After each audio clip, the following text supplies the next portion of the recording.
Closing arguments heard today in the lawsuit against a New Hampshire-based gun maker brought by a Somerset County Sheriff's deputy.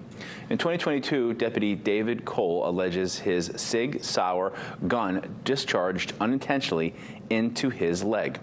The attorneys argue the work-issued gun doesn't uphold Sig's promise of creating safe weapons after a pattern of discharges from the same guns were reported to have fired from holsters in multiple states.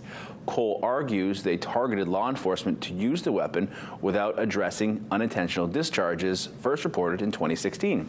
Sig Sauer's attorneys argue the Somerset County Sheriff's Office purchased the guns without a manual thumb safety. The defense says the department required no use of manual safeties and also required officers to carry without a chambered round. The defense claims a tab trigger wouldn't have prevented the accident that happened in 2022. A firearms examiner was the last to take the stand. We'll update you as we learn about what's going on with delivery.